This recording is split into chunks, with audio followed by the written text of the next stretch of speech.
গরুর মাংসের সবথেকে প্রচলিত আইটেম হলো গরুর ঝাল ভুনা। গরুর মাংস রান্না শিখতে হলে প্রথমে এটার সাথে পরিচিত হয়ে থাকেন। ঈদের খুব বেশি দিন বাকি নেই।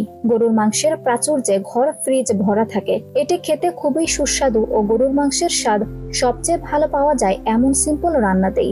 এটি পরিবেশন করুন সাদা ভাত, পোলাও, খিচুড়ি বা রুটির সঙ্গে। সাথে সালাদ আর আচার হলে তো কথাই নেই। প্রয়োজনীয় উপকরণ: 1 কেজি হাড় সহ গরুর মাংস, 4টি কাঁচামরিচ, 1/4 কাপ পুষ্টি সয়াবিন তেল, 1 টেবিল চামচ জিরা বাটা, 1 কাপ পেঁয়াজ কুচি, 2 চা চামচ লাল মরিচ গুঁড়া, 2 চা চামচ পেঁয়াজ বাটা, 1 চা চামচ হলুদ গুঁড়া, 1.5 চা চামচ ধনিয়া গুঁড়া, 2.5 টেবিল চামচ আদা বাটা, 2.5 টেবিল চামচ রসুন বাটা, 1টি বড় এলাচ, 4টি সবুজ এলাচ, 2টি তেজপাতা, 2 টুকরো দারুচিনি, 1/2 চা চামচ গোলমরিচ গুঁড়া, 1 চা চামচ ভাজা জিরার গুঁড়া, 1 চা চামচ গরম মশলা গুঁড়া, 3 টেবিল চামচ বেরেস্তা, 1টি আস্ত বড় রসুন, স্বাদ মতো লবণ। প্রস্তুত প্রণালী: মশলায় মাংস কষানো। একটি পাতিল চুলায় বসিয়ে তাতে তেল গরম করে গোটা গরম মশলা ও পেঁয়াজ দিন। পেঁয়াজ ভেজে নরম করে এতে জিরা বাটা, পেঁয়াজ বাটা, মরিচ গুঁড়া, হলুদ গুঁড়া, ধনিয়া গুঁড়া ও আদা চা চামচ গরম মশলা গুঁড়া দিয়ে কষাতে থাকুন। 1/4 কাপ গরম পানি দিয়ে পানি শুকিয়ে গেলে আবারও পানি দিন। এভাবে 2 থেকে 3 বার পানি দিয়ে কষিয়ে নিন তেল উপরে ভেসে ওঠা পর্যন্ত। মশলা কষানো হলে এতে গরুর মাংসের টুকরোগুলো ও লবণ দিয়ে চুলার আঁচ মাঝারিতে রেখে খুব ভালোভাবে নেড়েচেড়ে মিশিয়ে দিন।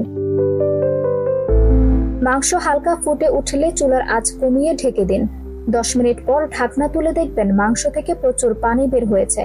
এখন আবার ঢেকে দিয়ে রান্না করুন পানি শুকিয়ে যাওয়া পর্যন্ত। ঢাকনা তুলে নেড়েচেড়ে কষিয়ে নিন আরো 10 মিনিট। এরপর এতে আদা রসুন বাটা ও আস্ত দিয়ে কষাতে থাকুন। প্রয়োজন পড়লে 1/4 কাপ পানি দিন। আদা রসুনের কাঁচা গন্ধ দূর হওয়া পর্যন্ত কষাতে হবে। মাংস সেদ্ধ করা।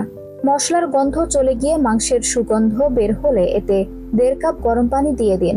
ভালোভাবে নেড়ে চুলার আঁচ কমিয়ে রান্না করুন 30 মিনিট। প্রতি 10 মিনিট পর ভালোভাবে নাড়তে হবে যাতে নিচে না লেগে যায়। প্রয়োজন হলে আরো গরম পানি দেওয়া যেতে পারে। মাংস সিদ্ধ হয়ে পানি কমে আসলে এতে কাঁচা মরিচ, ভাজা জিরার গুঁড়া, গরম মশলা ও গোলমরিচ গুঁড়া দিয়ে মৃদু আঁচে ঢেকে রান্না করুন আরো 10 মিনিট। পরিবেশন: এই ঝালঝাল গরুর মাংস ভুনা পরিবেশন করুন গরম ভাত, পোলাও, খিচুড়ি কিংবা রুটি পরোটার সাথে।